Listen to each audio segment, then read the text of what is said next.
Baik, saudara, kita bersua kembali bercakap berkenaan dengan memperkasa pembangunan siswa keluarga Malaysia, yang mana penyediaan graduan yang berilmu dan menepati kehendak pasaran dan juga sasaran industri sememangnya menjadi agenda mana-mana IPT di seluruh Malaysia dan juga di luar negara. Dan sebagai kementerian yang dibertanggungjawabkan untuk menyelia IPT ini bukan sahaja menyasarkan aspek penghasilan graduan yang berilmu semata-mata, namun pada masa sama memberi peluang kepada aspek pembangunan golongan siswa B40 yang mana mampu mengubah nasib keluarga mereka dengan mewujudkan orang pertama dalam sesuah keluarga melanjutkan pelajaran ke peringkat pengajian yang lebih tinggi. Dan untuk bercakap berkenaan dengan perkasa pembangunan siswa keluarga Malaysia, kita bersama dengan yang berbahagia Datuk Seri Abdul Razak Jaafar, Ketua Setiausaha Kementerian Pengajian Tinggi KPT. Assalamualaikum, Datuk. Waalaikumsalam. Alhamdulillah, Datuk. Kalau kita nak ikutkan program sulung atau program pembangunan siswa sulung keluarga Malaysia yang baru dimainkan tadi itu sangat memberi kesan kepada pelajar terutamanya mahasiswa dalam IPT. Jadi boleh tak secara mukadimahnya Datuk Seri terangkan sikit berkenaan dengan program sulung ni? Okey, terima kasih khususnya kepada saudara Syairul dan juga RTM yang beri peluang kepada saya dan juga KPT lah untuk bersama dalam siri perbincangan pada hari ini. Program sulung ni adalah satu program yang saya rasa pertama kali lah ataupun julung kali lah diadakan di negara kita. Walaupun kalau kita lihat di negara luar memang dah sudah ada. Contohnya macam di UK dan juga di Australia dikenali dengan nama First in the Family. Kemudian di Amerika Syarikat First Generation college student yang mana memberi peluang kepada kalau di negara kita ni memberi peluang kepada anak yang pertama melanjutkan pelajaran ke pengajian tinggi daripada kumpulan B40. Mana yang family-nya berpendapatan di bawah RM4,850 yang orang kita consider orang yang susah lah. Ini idea ini diinspirasikan ataupun cetusan idea ini adalah daripada Yang Berhormat Menteri Pengajian Tinggi Datuk Seri Dr. Aini Ahmad. Beliau telah mencadangkan kepada kita untuk memikirkan salah satu inisiatif yang boleh pihak Kementerian Pengajian Tinggi usahakan. Dan alhamdulillah bagi sesi pengambilan pelajar pada tahun ini kita telah bermulalah untuk 8 projek perintis di 8 universiti awam. Baik. Jadi apa sebenarnya objektif program sulung ni, Datuk Seri? Objektifnya kalau kita lihat secara besar ya, ataupun secara yang lebih meluas, salah satunya untuk membantu ataupun menyokong dasar yang lebih besar lah di peringkat, kalau kita lihat di rancangan Malaysia ke-12 di bawah bidang fokus kelima, iaitu untuk membasmi kemiskinan tegar dan juga untuk merapatkan jurang pendapatan khususnya di kalangan kumpulan yang miskin tegar ni, khususnya di kumpulan B40 ya. Kemudian kalau kita lihat di peringkat yang lebih fokus ataupun di peringkat yang lebih khusus di kementerian kita untuk memberi peluang kepada anak-anak yang pertama ataupun anak yang pertama yang mendapat peluang melanjutkan pelajaran di peringkat pengajian tinggi untuk mengubah nasib mereka lah. Dan mereka ni di kalangan keluarga ataupun anak daripada keluarga B40. Kemudian objektifnya untuk memberi bantuan dalam bentuk derma siswa.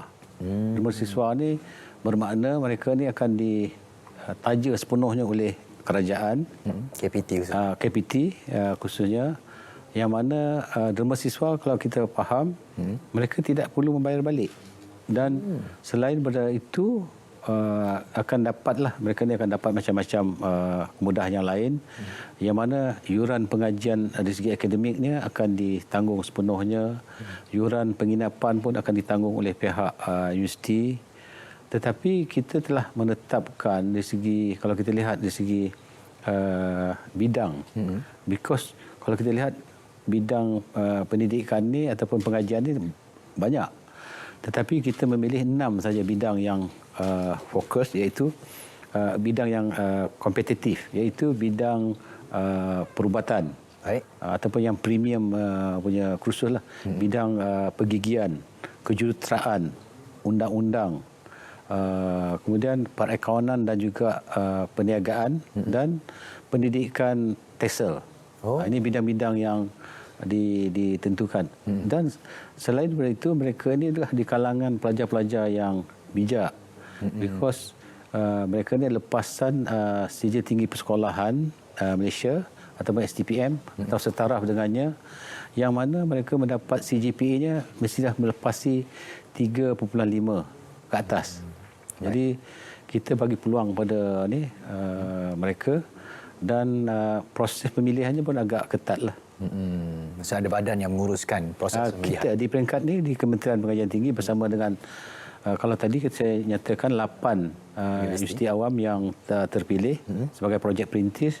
8 universiti akan terlibat bersama kita, dan ada jawatankuasa lah, di jawatankuasa teknikal dan jawatankuasa pemandu. Jawatankuasa pemandu saya pengurusikan sendiri. Jawatankuasa teknikal di peringkat pegawai dan juga pihak universiti lah.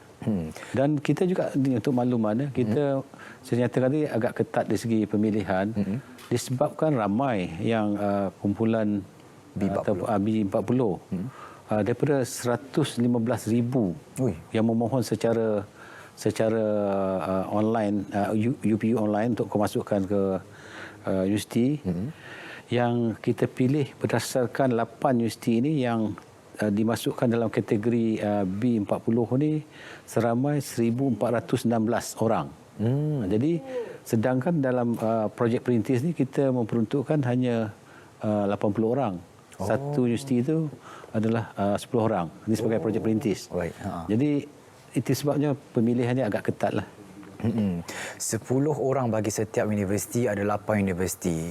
Angkanya kalau dibandingkan dengan 100,000 lebih tadi itu memang cukup sedikit lah. Yeah. Jadi apa projek di masa akan datang? Adakah memang akan dikekalkan 8 universiti dan juga 80 orang, ataupun kenapa 8 universiti itu? Disebabkan program ini satu program yang baru. Dan kita pun untuk projek perintis ini kita memilih hanya 8 universiti. Kita ingin melihat dari segi kelestarian. Maksud saya dari segi kewangan yang akan terlibatnya agak besar juga. Dan untuk permulaan ini kita meminta pihak untuk tahun pertama lah, kita minta pihak universiti yang menanggung dahulu. Dan kita pun sedang memohonlah peruntukan daripada kerajaan untuk tahun-tahun yang akan datang ataupun kemasukan yang akan datang itu akan ditanggung oleh pihak kerajaan daripada KPT. Dan dalam hal ini disebabkan yang pertama kita laksanakan, jadi kita buat secara perintis. Kalau persoalannya tadi, adakah ia akan dilaksanakan untuk yang lebih luas lagi? InsyaAllah sekiranya program ini berjalan dengan lancar, kita merancang untuk perluaskan kepada 20 universiti awam dan juga termasuk juga GLU. GLU ni Government Link University seperti Uniten, Universiti Petronas, MMU, Multimedia University, UniKL dan beberapa universiti swasta. Baik. PTS. Baik. Jadi tahun ini Datuk, adakah ada pelajar yang telah ditawarkan program sulung siswa ni? Saya nyatakan tadi daripada 1,416 yang layak, disebabkan proses pemilihan agak ketat, yang mana saringan telah dibuat di kalangan pelajar-pelajar yang dikenal pasti. Saringan ketat itu pertama tadi mematuhi syarat-syarat yang telah ditetapkan saya nyatakan tadi, dan ada saringan di peringkat lapangan.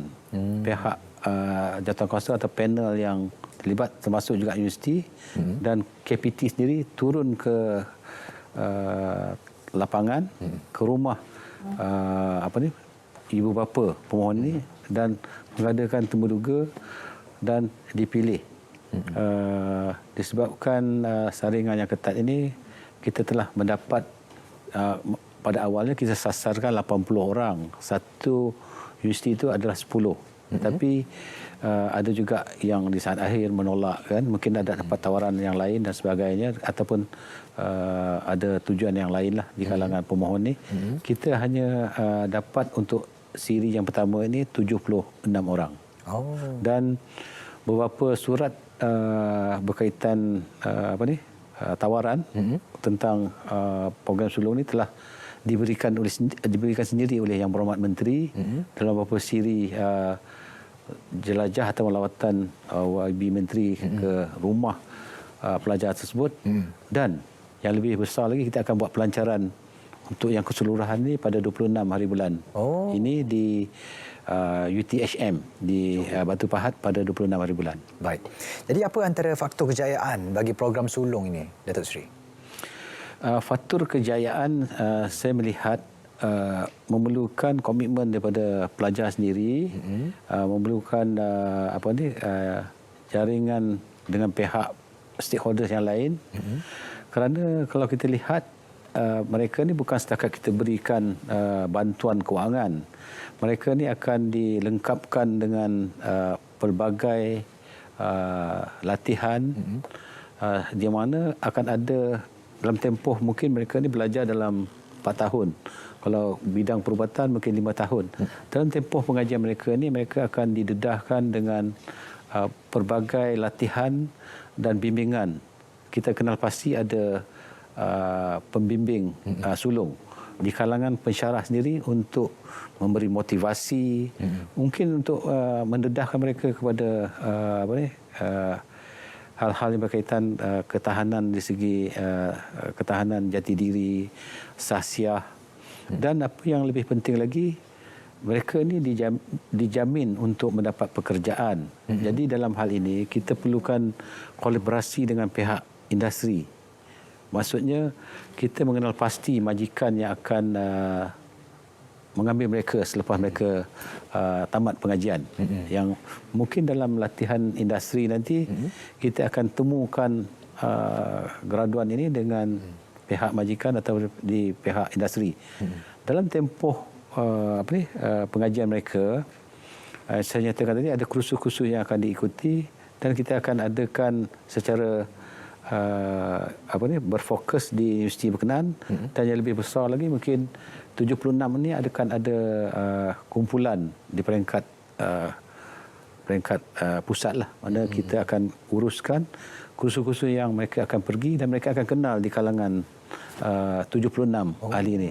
Dan kita di akhir ini nanti akan ada alumni lah di kalangan mereka. Mereka boleh bertukar pandangan, bertukar atau mendapatkan apa-apa info berkaitan karier, masalah-masalah dan sebagainya.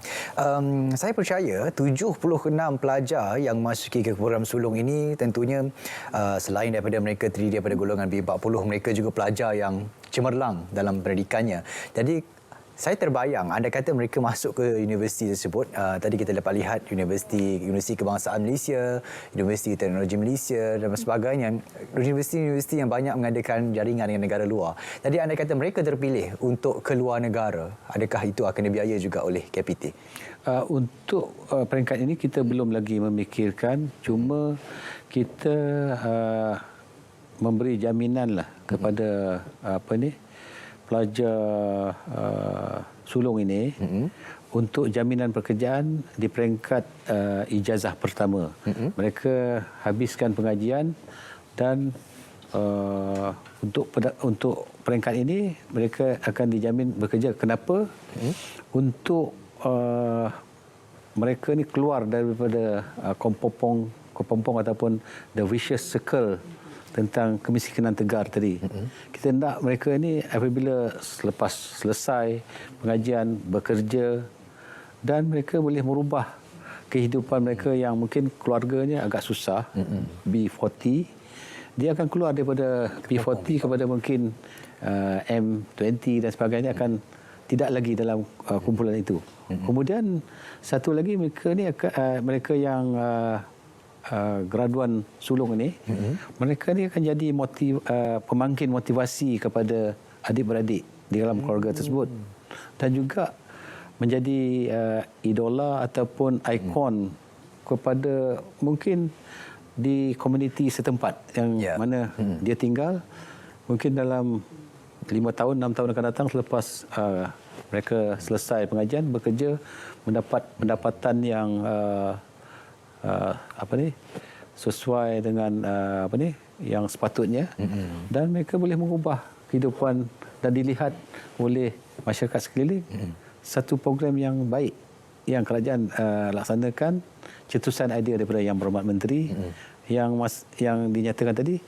Selepas itu mungkin kita akan fikirkan kalaulah mereka ini ingin melanjutkan pelajaran di peringkat yang lebih tinggi. Tapi untuk permulaan ini kita punya hasrat untuk kita melepaskan diri mereka ni ke tahap yang lebih tinggi lah, bukan lagi dalam kalangan keluarga B40.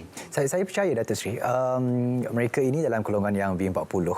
Apabila mereka berjaya lepas 5 tahun, 4 tahun tempoh pengajian mereka, insya-Allah dengan jaminan kerja yang dikatakan oleh Datuk Seri akan meningkatkan tangga sosial mereka daripada B40 ke M20 dan sebagainya. Namun soalan pertama Datuk Seri, andai kata mereka dalam tempoh pengajian tu, saya percaya, saya kira Datuk pun percaya juga, kadang-kadang pelajar ni ada pasang surut dia Datuk Seri. Jadi dalam tempoh tu, andai kata mereka tak dapat ijazah kelas pertama, adakah sulung tu akan digugurkan? Oh tidak. Bukan. Memang hasrat kita, itu sebabnya kita, salah satu syaratnya kita memilih yang dia punya CGPA tadi, keputusan yang cemerlang, CGPA-nya 3.5. Dengan harapan mereka yang terpilih ini akan menjadi pelajar yang cemerlang juga di peringkat universiti nanti. Baik. Sekiranya mereka ada masalah di peringkat itu, saya nyatakan tadi ada pembimbing ataupun coach ataupun mentor yang akan membimbing mereka ni. Kalau ada kekurangan, kelemah dalam subjek tertentu, akan ada macam tuition dan sebagainya diberikan oleh pembimbing ini. Selain daripada pembimbing ini, ada juga di belakangnya penasihat sulung, penasihat akademik di kalangan mereka, di kalangan pensyarah universiti itu, yang akan monitor ataupun pantau pembimbing tadi. Saya yakin kalau dilaksanakan secara berstruktur, memang kita dah rangkalah kursus-kursus latihan yang akan diberikan kepada mereka. Mereka akan excel ataupun akan cemerlang. Saya kalau dapat tu Datuk Seri, saya akan belajar betul-betul. Satu peluang yang bukan semua orang dapat, 116 tadi 100 lebih ribu pelajar yang mohon di UPU, hanya 76 orang sahaja yang dapat. Saya kata itu satu peluang yang sangat besar diberikan daripada kerajaan kepada pelajar, dan pastinya program sulung ini merupakan satu program yang baru diadakan dan perancangan daripada KPT sendiri, Kementerian Pengajian Tinggi, untuk adakan dengan lebih besar, skop yang lebih luas kepada pelajar-pelajar yang mohon melalui UPU. Mungkin pada tahun hadapan mudah-mudahan akan lebih banyak angka itu, daripada 76 orang mungkin jadi 7,600 orang mungkin untuk dapat memasuki program sulung ini. Jadi kita ada lagi beberapa minit Datuk Seri untuk kita menutup slot ataupun lensa IPT pada hari ini. Jadi apa harapan yang berbahagia Datuk Seri, dan bolehkah yang berbahagia Datuk Seri kongsikan sedikit way forward untuk program sulung ini Datuk Seri? Disebabkan fasa yang pertama ni kita memohon pihak universiti sendiri yang membantu dari segi dana untuk tahun pertama, tetapi tahun yang akan datang akan ditanggung oleh pihak Kementerian Pengajian Tinggi ataupun pihak kerajaan secara khususnya.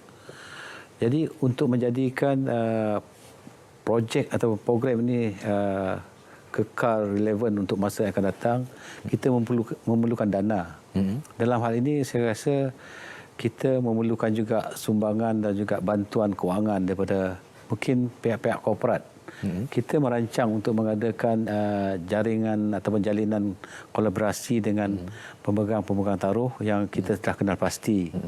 Pihak-pihak korporat yang besar untuk terlibat sama dalam usaha murni yang kita usahakan ini, untuk terlibat sama membantu KPT, membantu golongan B40, terutamanya untuk mereka ni keluar daripada yang saya nyatakan ni, daripada vicious circle di segi untuk menaikkan taraf kehidupan mereka. Yang ini kita amat mengalu-alukan, dan saya berharap kami di KPT berharap akan ramailah apabila kita akan buat majlis bersama dengan pihak korporat untuk terlibat sama menyumbang dari segi kewangan dan juga mungkin memberi jaminan pekerjaan kepada mereka. Yang ini kita akan laksanakan di peringkat yang akan datang. Baik, Datuk Seri. Saya nak berikan Datuk Seri peluang terakhir kepada mungkin pelajar-pelajar, 76 orang pelajar sulung itu tadi. Mungkin ada sedikit kata-kata semangat, nasihat sebagai mungkin daripada seorang bapa kepada anak-anak. Silakan, Datuk Seri. Pertama sekali saya ucapkan tahniah kepada mereka yang telah berjaya dan akan ada satu majlis yang akan diadakan di UTHM di Batu Pahat pada 26 hari bulan ini dan kita harap mereka yang telah ditawarkan ni belajar bersungguh-sungguh, ingat usaha yang dibuat oleh KPT, oleh kerajaan dan kita harap mereka ini akan berjaya sebagai pelajar dan juga akan berjaya sebagai rakyat di negara ini, menjadi contoh kepada keluarga, kepada masyarakat dan juga mungkin akan terkenal di peringkat antarabangsa. InsyaAllah. Amin, amin ya Rabbal Alamin. Saya ucapkan terima kasih dan juga semoga berjaya kepada Datuk Seri dan juga rakan-rakan yang lain untuk menjayakan program sulung ataupun program pembangunan siswa sulung keluarga Malaysia ini. Pastinya kepada mereka yang terlibat dalam program ini, saya ucapkan tahniah dan juga semoga berjaya dalam merentasi segala onak duri dalam tempoh pengajian anda. Dan terima kasih ingin ucapkan kepada yang berbahagia Datuk Seri Abdul Razak Jaafar, Ketua Setiausaha Kementerian Pengajian Tinggi, kerana sudi bersama kita pada hari ini untuk bincangkan satu topik yang cukup berkesan dan dekat dengan hati rakyat. Inilah bukti bahawa Kementerian Pengajian Tinggi, kerajaan amat komited, cangna dan prihatin dengan situasi semasa, dengan rakyat yang terbeban tapi mahu menyambung pengajian di peringkat lebih tinggi. Terima kasih kita ucapkan sekali lagi kepada Datuk Seri dan kepada anda luar sana, terima kasih kerana sudi menonton Lensa IPT sepanjang 1 jam. Terus menonton kami di saluran berita RTM, terus tonton kami di RTM Klik. Nak senang dan mudah, ikuti kami di Facebook dan juga Instagram Lensa IPT supaya anda terus mengikuti perkembangan kami di media sosial. Pastinya saya Syarul Islam. Assalamualaikum dan kita berjumpa lagi.